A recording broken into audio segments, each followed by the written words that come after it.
আসসালামু আলাইকুম। গল্পের রাজ্যে স্বাগতম সবাইকে। পাশের ঘরটায় ইরফান বসে আছে।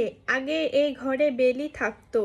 ইরফান ঘরের চারপাশটা দেখছে। ঘরটা বেশ গোছানো, কোথাও কোনো ময়লা ধুলোবালি নেই। বিয়ের পর এই প্রথম সে বেলিদের বাড়ি এসেছে। এর আগে একদিনও আসেনি, কিন্তু তখন এই বাড়ি উঠোনেই বসে ছিল। বেলিদের টিনের চৌকাঠ করা ঘরে বসে মনে অনেক শান্তি পাচ্ছে ইরফান। এই শান্তিটা যদি আরো আগে খুঁজে নিতে পারতো সে, তাহলে সময়টা এমন হয়তো হতো না। খানিক বাদে একটা ট্রে করে শরবত সহ কিছু ফল নিয়ে আসে বেলি। চোখ মুখ ফুলে একাকার তার। নিশ্চয় আবারও কান্না করেছে মেয়েটা। ট্রেটা টেবিলের ওপর রাখতে ইরফান বলে, আবার কান্না করেছো? বেলি উত্তর দেয় না। চোখ মুখ দেখেই বোঝা যাচ্ছে। বেলি ইরফান ধন্যবাদ বলে, অনেক ধন্যবাদ আপনাকে। আমার বাবার প্রথম মৃত্যুবার্ষিকী এইভাবে পালন করলেন, এত বড় করে মিলাদ দিলেন।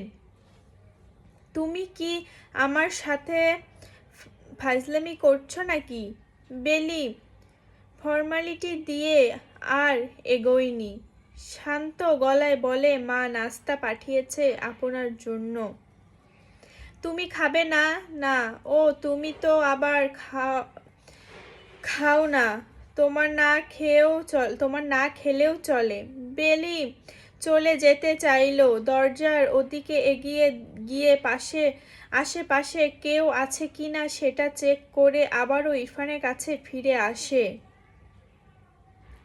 বলে, ঢাকা যা হয় তা কিছুই যেন আমার মা না জানে। আপনি শুধু একটা খেয়াল রাখবেন। ইরফানের আশেপাশে তাকিয়ে বেলি হাতটা শক্ত করে ধরে, বিছানার নিচে পাশে টেনে বসায়।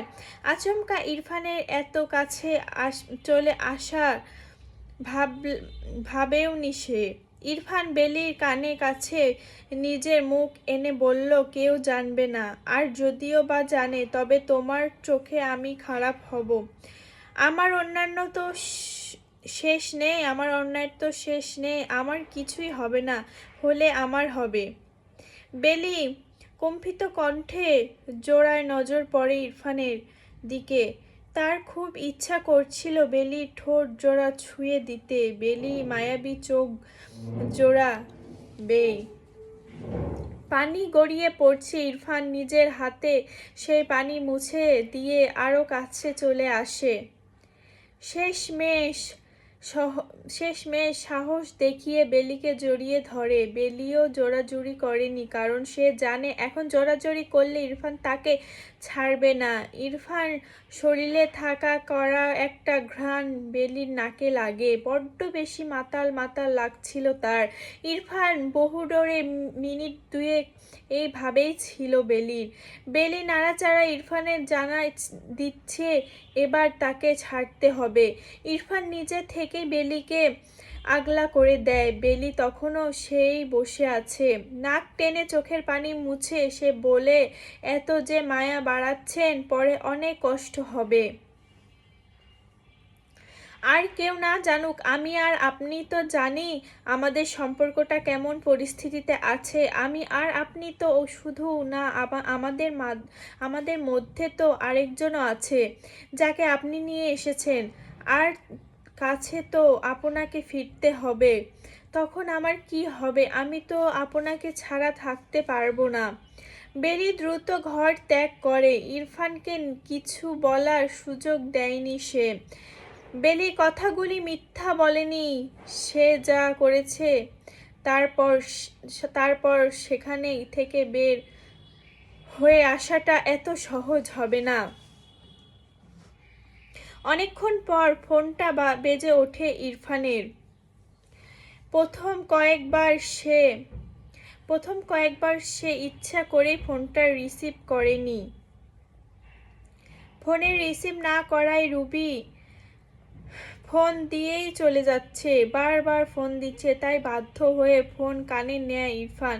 ফোন রিসিভ হতে ওপাশ থেকে রুবি চেঁচানো গলায় শোনা যাচ্ছে, ফোন ধরতে তোমার এতক্ষণ লাগে, কি করছো তুমি? আমি তো ফোন কোলে নিয়ে বসে থাকি না যে তুমি ফোন দিলে আর আমি সঙ্গে সঙ্গে রিসিভ করব, ব্যস্ত আছি আমি।